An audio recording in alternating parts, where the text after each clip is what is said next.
if you would, Christian, appreciate it. So a little bit about LISC LA. Again, my name is Jabbar Wesley. I'm the Senior Program Officer at LISC LA. I head our economic development team and programs. LISC LA is what's called a community development financial institution. It's a part of a national network of 38 offices, and we're dedicated to expanding economic opportunity and helping small businesses get in a position to access capital and economic opportunity. LISC nationally, we have provided over 100 million in small business grants. We've connected 8,500 businesses to capital, supported over a million businesses in technical assistance, which is kind of the foundation of this program. Locally, we've invested nearly 200 million, creating 1,100 affordable housing units, 71,000 square feet of commercial space, and while we also help businesses secure over 59 million in contracts and sustained over, these are family sustaining job opportunities, 300 jobs through programs such as Ascend. So let's go to the next slide here. So a little bit about Ascend. It's a national ecosystem of partners. So there's Ascend LA, Ascend New York. There's different partners across America. Again, we're focused on the LA area, but we come together to accelerate the growth of diverse businesses across the country. We'll go in a little bit more detail about the program and some of the content of the education platform. So with that said, I want to introduce you to Eric Castro. He is the CEO of KSC Construction. He's an Ascend LA alum, and we definitely want to hear from him. Hopefully he has some tips for you all, what the experience that he had with the Ascend program. So I'll pass it off to Eric, and you can take it from here. Good afternoon, everybody. My name is Eric Castro. I'm the CEO of KSC. We do underground utilities, and we also locate utilities. I actually had the honor of going through the Ascend program back around COVID time. And during that time, all our work started to slow down. And because of the Ascend program, where we shift our focus and look at the different avenues, different revenue streams that were available for us. And instead of closing down shop, we were able to maneuver and pick up some additional work in other areas that we weren't even looking. With all the help of LMU and CMG Alliance, we're able to go chase some work from Caltrans. So now we're probably on our fifth Caltrans contract now. We're probably done about 5 to 10 million just on Caltrans work alone, thanks to the Ascend program. It's a great program because it makes you look into your business, see where your actual revenue streams are. Makes you look at your business model, and then from there, our CMG provides all the opportunities, proposal writing, anything you need for support and guidance to take you to the next step. And because of this program, we're able to keep our doors open during the COVID when the other companies were literally shutting down doors. So it's a great program. Yes, you're gonna have some work, but it's worth your time and effort. And if anybody has any questions, I'll stick around towards the end, and you guys are feel free to ask. I'll answer it to the best of my abilities. Thank you. Appreciate that. Thank you, Eric, for those insights. Let's go to the next slide. I'd like to introduce Renee Cota. To the next slide. Renee Cota, he is leading the CMG Alliance, our partner. Christian, can you go to the next slide? So we'll pass it to Renee and let him take it from here and talk a little bit more about how he's involved and a little bit about CMG Alliance, and then he works with the businesses through this program. Perfect. Thanks, Jabbar. So good evening, everybody. My name is Renee Cota. I'm the CEO and president of CMG Alliance. So we're a consulting firm and we specialize in business development. At the end of the day, what we do is we close contracts for our clients.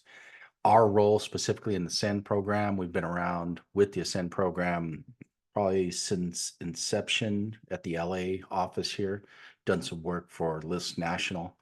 But to give you a quick overview of somewhat how the program is going to operate, and we've refined this over the years with LMU and our firm, and trying to come up with the best approach, most effective approach. So where it's going to start is Jabbar's going to go through somewhat of the calendar, but you're going to start off with our firm. If you're accepted into the program, you're going to start off with our firm, and we're going to have 4 quick strategy sessions. They start on April 9th at 10 a.m., about an hour and a half each, once a week.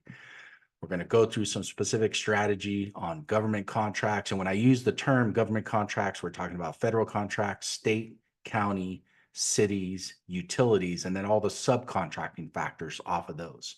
And what is the possibility of being able to actually close some of those contracts? That's what's going to occur in the very first 4 sessions. At the end of those 4 sessions, you're going to be evaluated by the entire program, and there's going to be 2 tracks. One track is going to be an accelerator program. So you'll come with my team and we'll start looking at and actually pursuing contracts right off the bat. Proposal production, cost analysis, start beating the streets on actually looking at submission and contract execution.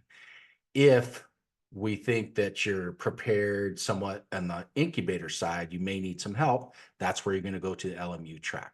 Now, one of the things I like to make very clear, know that just because we choose that you're in a particular track, we're going to interchange you. Sometimes you fall off or you may not be prepared for one track or the other, and we may think that we need to switch you up, meaning you may not be ready on the contracting side.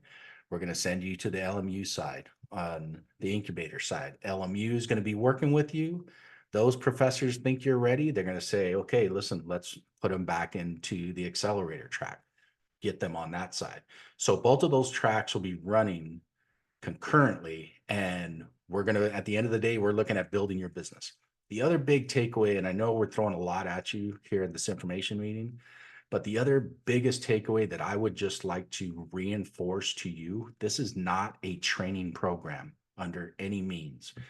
I know there's a ton of training out there, from SBDCs to the different chambers. You know, you've got your certification. Now what? All these, you know, catchy training videos and, you know, events that they're having out there.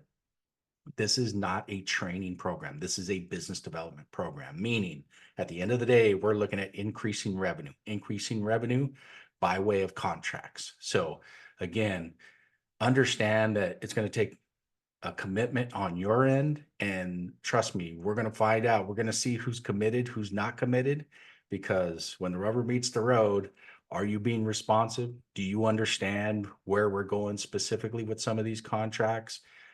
Are you being responsive on the incubator side? Are you attending? Are you making sure that you know you're engaging and you're actually looking at growing your business? And if not, we have a long list, to be perfectly honest with you, where we're taking 40 participants in, and we're well over the 40 applications as of now. And know that if you're not ready, that may be a possibility. You've got a long wait list where people are ready and waiting to jump in on this program. Eric kind of talked about the success of the program. I mean, you look at that big number here on the screen, that $59 million. That $59 million is directly to small, diverse businesses locally right here in the program. So just know we're pretty proud of that as a program, and just be prepared. I think that's the biggest thing. And I know I may have some questions. I'm going to answer one question right now. Everybody's going to ask, hey, this is what my industry is. I don't know if I'm right for it, but are there contracts out there for me? I'm not going to answer that question today, because our very first session, we talk about forecasting, following the dollars. In other words, we're going to show you and run you through an exercise. Okay, whatever your industry is, here are the specific dollars. And you're going to do that real time so that you know, listen, you should be doing this on a quarterly basis, maybe bi-quarterly basis. Let's take a look at the forecast. Let's see what the dollars are out there for what I do specifically. So it's enough of my soapbox. I know we try to keep it short, so I'll kick it over to Professor Glossenberg. We'll skip right over Jabbar on that side. Sorry. Great. Thank you, Renee. So hello, everybody. My name is Alex Glossenberg. I'm an associate professor of entrepreneurship at the Fred Kiesner Center for Entrepreneurship at Loyola Marymount University. We're one of the oldest entrepreneurship programs in the country, and we're always ranked highly and in the nation as an entrepreneurship program. This is our fourth. Is that right? Fourth or fifth cohort? Yeah, fourth. Yeah. Yeah, amazing. And each one has been a tremendous success because of entrepreneurs like Eric Castro, who show up and who put a lot in, and who help fellow entrepreneurs. And that's a huge aspect of this opportunity. I just wanted to say at the outset that you are going to get connected with an amazing group of entrepreneurs that will help you and that will support you, and that you will have an opportunity to help and support and to create those longer lasting relationships. What we do at LMU is we help businesses to take it to the next level. So that's our role as an incubator. So we work hand in hand with Renee, and as he said, you'll move probably either from the incubator to the accelerator, or for the accelerator down to the incubator, depending upon whether you can benefit from the expertise at LMU or the expertise at CMG the most at any given particular point in time. What we concentrate on then is helping you turn your goals into reality, and then address any underlying issues that you need to be able to take it to the next level. For example, building greater capacity in your daily schedules. Many entrepreneurs would love to go after bigger, longer term goals and contracts, but they're putting out fires on a day-to-day basis. How do we address that? That's our job, is to help you begin to address those core functionality issues so that you can increase your revenue. And that's what we typically see. We see businesses, the majority of businesses that come out of the Ascend LA program, increase their revenue frequently by more than 50% year on year once they begin to address these core functionality issues. I'll just emphasize something that Renee said. You have to show up, and you have to put everything in to this effort. It is not a training where you get to sit back and listen passively. We are here helping you to set your goals, refine your goals, and pursue your goals. And don't worry, if you don't have, like Renee was alluding to, a corporate contracting opportunity or federal contracting opportunity that you would like to go after right now, we can still help. All we're doing is helping you take your business to the next level in this Ascend LA program. That's Right. Awesome. Thank you, Alex. Thank you, Renee. Christian, you can advance the slides. One thing I wanted to say is thanks to the partners. It's all about partnership.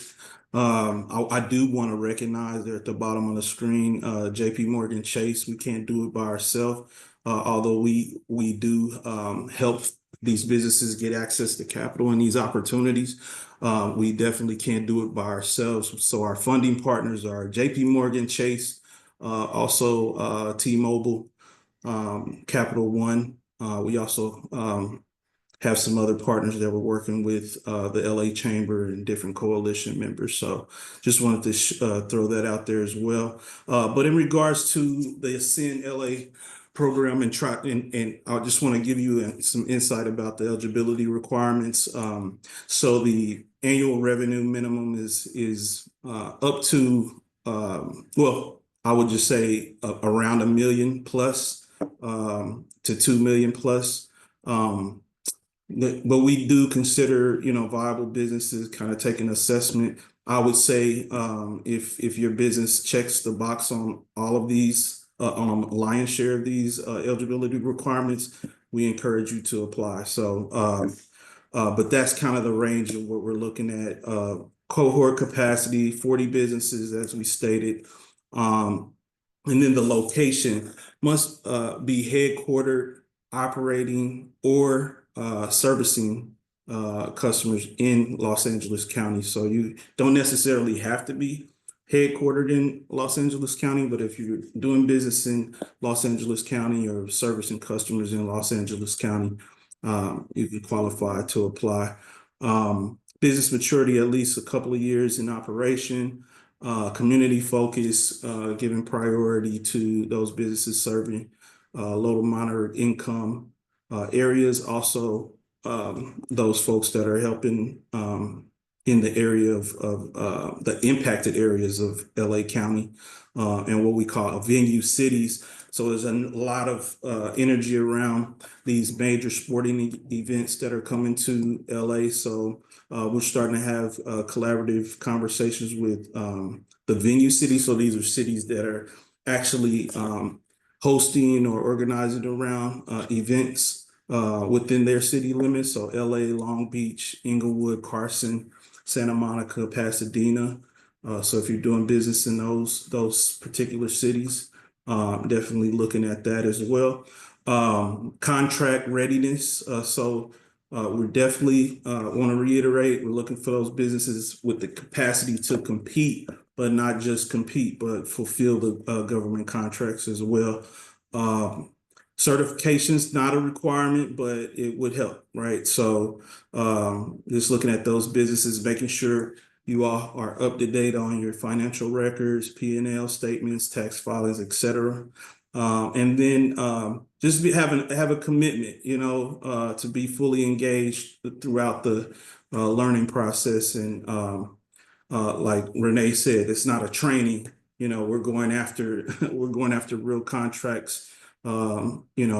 These are opportunities that could impact your business in a positive manner. So we do want to reiterate that if a participant misses 3 sessions, then we'll have to have that discussion and talk about removing you from the program. But I know nobody's going to do that. They want the contracts, So and Alex and Renee, they're great people. You want to be around them, right? So Christian, let's advance the slides to the next one. So application key dates to apply, ascendla.org/apply. This is a free program. So I mentioned our partners earlier. They made it free. This is a typo in regards to the application deadline. Application deadline is not extended to March 31st. Application deadline is March 28th.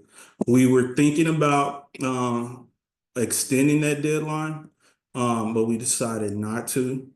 So March 28th is the application deadline, 11:59 p.m. Pacific Coast time, March 28th. Cohort selection notifications go out April 3rd. And then the program start date is April 9th. We'll be in touch in communication about that in regards to, because we may have at some point in April, we'll have a kickoff for the cohort. So we'll be in touch. That's not on this list. But you have the session dates, and Renee talked about the time that you'll be with him. It'll be 4 sessions, and those are the dates there. And then the folks that'll be with LMU, you have those dates there that run through September. And then we'll weave in a mid-program mixer. The date is to be announced, and then we'll have a culminating event, graduation ceremony. So we're in the process of planning that as well. So that'll probably be sometime early October. But we'll keep everyone informed about that. So with that said, I think that's about all I have. We'll open it up to Q&A. Christian, you can just leave it on this slide. And Crystal, do we have anything in the chat? Yes, we did have a question about sharing the recording and PowerPoint, and we can ensure to follow up with the attendees, so you have access to that. Sure. Definitely can do that. And I don't see any other questions in the chat. Okay, great. Aside from someone did ask actually how often do cohorts start? And Alex was able to provide a response that cohorts are on a yearly basis. Yeah, And then I have Okay. more questions coming in. yeah. So sessions will be virtual. We will be having periodic in-person sessions, like a session, a networking session towards the middle of the cohort, and then a graduation in person. But everything else will be virtual to facilitate working across the Los Angeles traffic. Great, great. We got a couple more questions coming in. I'll take the first, well, ask the first one. It says, can you describe, well, this is from Annette. Can you describe how you'll determine which group will be in which? So is that the one that she? Yeah, Ned, if you mean which businesses will be in either the accelerator or the incubator, that's Right. that's okay, great. it's on a case-by-case basis, and we'll be talking with you and looking at your application and then reviewing your progress during the first 4 weeks with Renee to be able to make that determination. Right. And then it Thank says what, Of course. thanks for your question. Thanks for your question. What are the time commitments that we should consider? So to start it off, the first 4 sessions are an hour and a half long. They're really about an hour, but with Q&A and some exercises that we run through, an hour and a half. And to be really honest with everybody on here, I'm a stickler on time. We start at 10 a.m. We're done at 11:30, no matter what. So those are the first 4 sessions. The LMU sessions, I know you've got them down there. I don't know if you want to give that overview, Alex. The session dates. I think the question is the time commitment. So for Sessions. LMU, we would have we work from 9 a.m. to 12 p.m. On the dates listed below. But really, the time commitment is far more like a devotion to enacting the lessons and the workshopping that we do during our time together. It's really more implementing it in your business. That's the major time commitment. So if you're committed to taking your business to the next level, then we will facilitate that. And all we ask is you show up and are present and engaged during the sessions that we hold. Sounds good. And then there's another question. If you are just shy of 1 million in revenue, but on track to meet that this year, does that qualify you? And I think there's some addition. Let's start with that, and then we can go into the other one. Who wants to take that? I'll jump in and just tell you, apply. Doesn't matter. If what you're hearing right now, you're understanding some value on that side, apply and make your application the best you can. I can tell you, just because we had a strategy in the very beginning when we rolled out Ascend LA, that we knew once people saw the contracts, the money actually going to some of these participants, that we would have larger numbers applying. And that's what's happening. And we have situations where if you don't get into this cohort, you've already shown that you're interested and you've submitted an application if we get into the next cohort. But I will tell you, depending on how motivated you are and depending on the industry you're in, we're going to do all we can to try and squeeze as many people into this. And like I talked about the waiting list, there's a possibility, and this happens every single cohort, because we can say it till we're blue in the face, like how much commitment this takes. And after a couple weeks, some businesses sit back and go, it's just too much for me. It's a lot, to take on right now. And they're, in all honesty, even last cohort, they would sit back and go, look, I'd love to give my spot to somebody else who's on the waiting list, who's prepared, or, who has the commitment. So long and short of it, put your application in. Even if you're just shy of that million, I wouldn't worry about it, to be honest with you. Just make your application the best as possible. Right, right.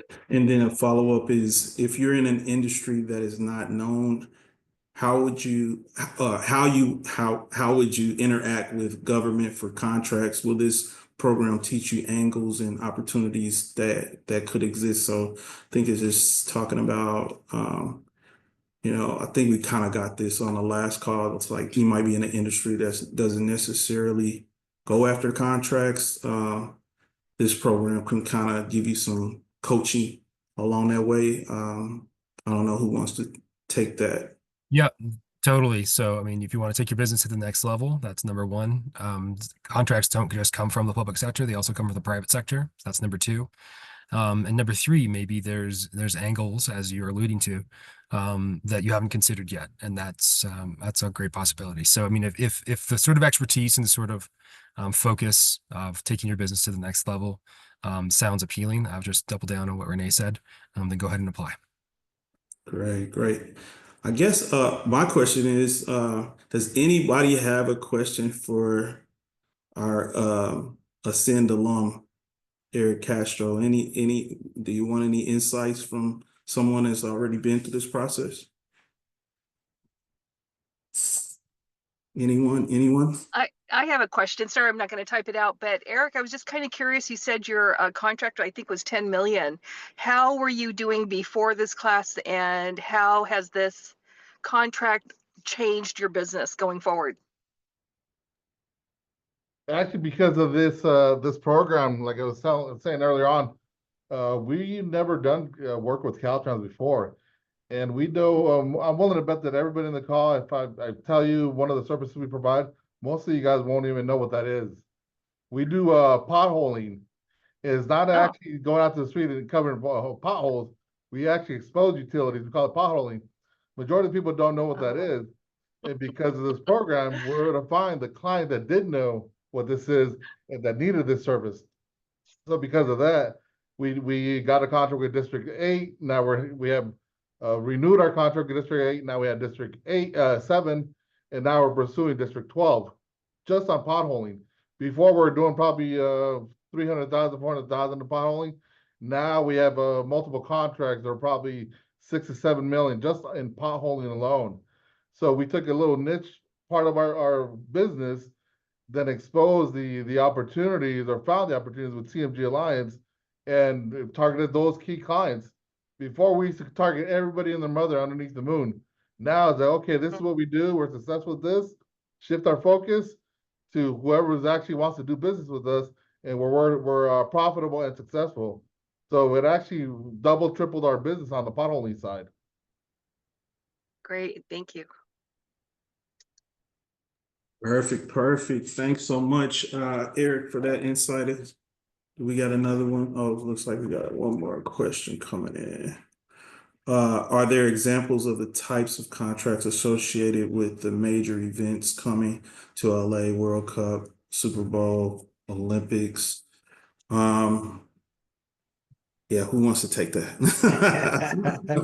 I'll jump in on the contracts Right. for some of these major events, but I'll say this is that I don't want to throw anybody under the bus as far as agencies out there, but those contracts are going to be few and far between, meaning they're going to be tough because you have businesses, whether we like it or not, moving into the LA region, just going after those contracts, some large corporations. Wow. So not to say that it's a bad thing, not to say there may be some subcontracting strategy off of that as well, but and we get into that in our strategy sessions, specifically on our 4 sessions. We're going to talk about that. We actually get down into the specifics about agencies and about targeting. Who are we going to target specifically? You know, Eric talked about it, like with Caltrans.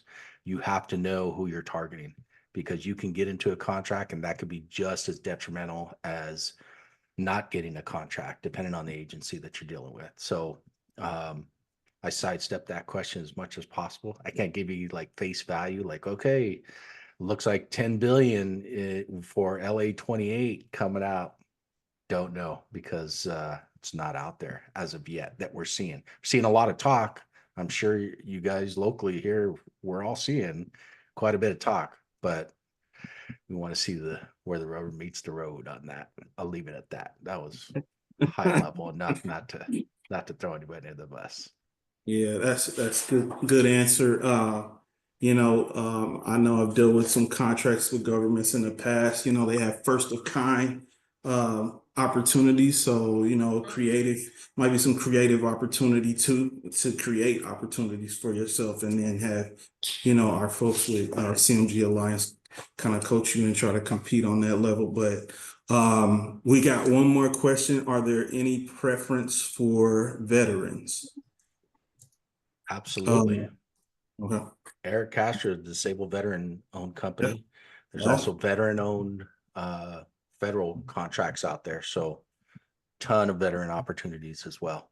And we go through that in our strategies as well. Is about certifications. One of the big things about certifications, we somewhat reverse engineer it. Most people think, well, let me just get every certification under the sun and the contracts are going to fall out of the sky. Not going to happen. You really have to look at the agency targeting and then understand what do they covet specifically as the certification component, and then you work backwards from there. In other words, targeting that agency. That's awesome. Someone says they have a question for Eric. Hi, my name is Michelle. I wanted to ask Eric, from your experience, I'm a steel fabricator, so I come from construction background. From your past experience with government contracts, what was the typical payment process, duration? When do you get paid? Was it 45, 60 days? Just want to understand what type of cash flow to expect, how often you get paid. The perfect answer for you would be within 20 days, depending on the agency. The horrible answer would be to 120 days. It all depends on the agency, the contract, and your position in the contract. Like example, the VA, the Veteran Affairs for Veterans, if you're the GC or the prime contractor on the contract, you're probably gonna get paid within 20 days. But if you're a subcontractor working for one of the school districts in that area we've been mentioning, you're probably going to get paid between 120 and 150 days. So that depends on the agency, the type of contract, and who you're working with. Got it. Thank you so much. So as a subcontractor, I would probably fall under 120 to 150 days, right? Depends on the general contractor and the agency. Okay. Thank you very much. If you have all your documents, all your certified payrolls, all the stuff they'll teach you through this program, everything, all your documents are squared away, then most likely you're gonna get paid right away. But if you're not following up the documents, the paperwork, stuff like payrolls, the reporting and all that, then that's gonna delay your payment terms. Got it. Thank you. Awesome. So we'll wrap things up. We'll follow up with additional information. If you haven't applied, again, the application deadline is the 28th. Sorry about the typo, but the 28th, that's Friday.